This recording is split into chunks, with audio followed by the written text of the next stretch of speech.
ध्यान करने के लिए सुबह के समय किस दिशा में और सायंकाल के समय किस दिशा में अथवा किसी भी दिशा में ध्यान साधना कर सकते हैं? यह मूल रूप से प्रश्न है गुरुदेव इनका। ध्यान की एक बहुत बड़ी विशेषता है, वो आपको सभी सीमाओं से पार ले जाने में सक्षम है, हर प्रकार के बंधनों से मुक्त करती है। ध्यान की एकमात्र विशेषता है कि ध्यान के अभ्यास से आप सभी बंधनों से मुक्त होते चले जाते हैं। शरीर के बंधन से, विचारों के बंधन से, भावनाओं के बंधन से, सबके पार खड़े हो जाते हैं, आप सबको ट्रांसेंड कर जाते हैं। ध्यान है क्या? शरीर का साक्षी हो जाना, विचारों का साक्षी हो जाना। साक्षी हो जाना मतलब शरीर का साक्षी हो जाना, यानी ये इस अनुभव को पा लेना कि मैं शरीर नहीं हूँ, शरीर से अलग हूँ। यही ध्यान है। विचारों का साक्षी हो जाने का अर्थ है इस अनुभव को पा लेना कि मैं विचारों से अलग हूँ, मैं विचार नहीं हूँ।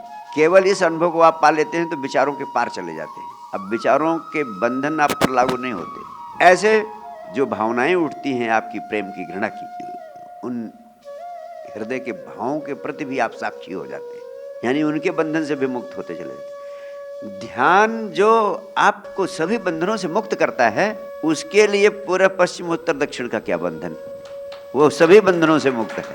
आप किसी दिशा में ध्यान करें, जो आपको शरीर से, विचारों से, यहाँ तक कि अल्टीमेटली आत्मा से भी, आत्मा के भी साक्षी बन जाते हैं आप।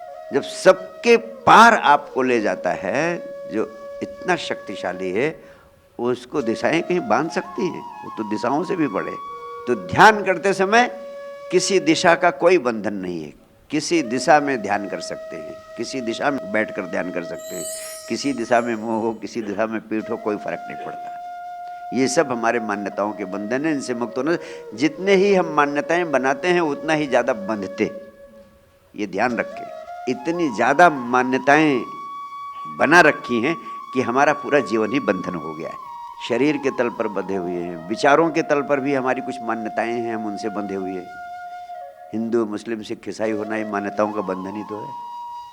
हम हिंदू हैं इसलिए हम ऐसा कर सकते हैं, ऐसा नहीं कर सकते हैं। हम मनुष्य हैं इसलिए ऐसा कर सकते हैं, ऐसा नहीं कर सकते हैं। सब प्रकार की मान्यताओं से मुक्त होना, सब प्रकार के उन संस्कारों से मुक्त होना जो आपके लिए उपयोगी नहीं, व्यर्थ सिद्ध हो चुके हैं, उनसे भी मुक्त होना है। हम तमाम सारी चीज़ों को इसलिए ढोते रहते हैं क्योंकि हम कहते हैं ऐसी हमारी मान्यता है। लेकिन मेरा कहना है, मैं किसी के खिलाफ नहीं बोल रहा हूँ, लेकिन मेरा कहना है, जैसे एक मान्यता थी हमारे यहाँ कि धोती कुर्ता ही पहनेंगे और जनेऊ ही पहनेंगे, नहीं तो हम हिंदू है ही नहीं। और अब आप मानने को तैयार हैं? बिना धोती कुर्ता और जनेऊ वाले को आप हिंदू मान सकते हैं कि नहीं मान सकते? मान सकते।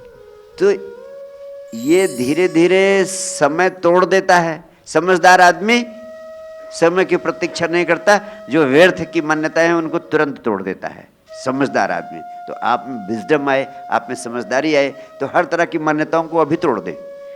ये मान्यताएं बहुत बड़ा बंधन है। इन झूठी मान्यताओं के जाल में अपने को मत रखो। अभी इनसे मुक्त होना भी ध्यान है। इनसे अभी मुक्त हो जाओ, यहीं इसी क्षण। कोई ज़रूरत नहीं इनको ढोने की, जंजीरों में मत बंधो, छोटी सी जिंदगी है। इन बंधनों में पड़े पड़े तुम खत्म हो गए। छोटा सा जीवन है, थोड़ा पंख पसारो, उड़ो, आनंद लो जीवन का। बहुत बहुत प्यार, बहुत बहुत आशीर्वाद। Thank you. अगर आपको भी साइंस डिवाइन का कंटेंट पसंद आ रहा है तो चैनल को सब्सक्राइब करना न भूलें। साक्षी श्री का कंटेंट आपको आगे भी ऐसे ही मिलता रहे, इसके लिए सिर्फ आपको बेल आइकन बटन को प्रेस करना है और बस हो गया आपसे चैनल सब्सक्राइब, और आपको लगातार मिलता रहेगा साक्षी श्री का स्पेशल कंटेंट।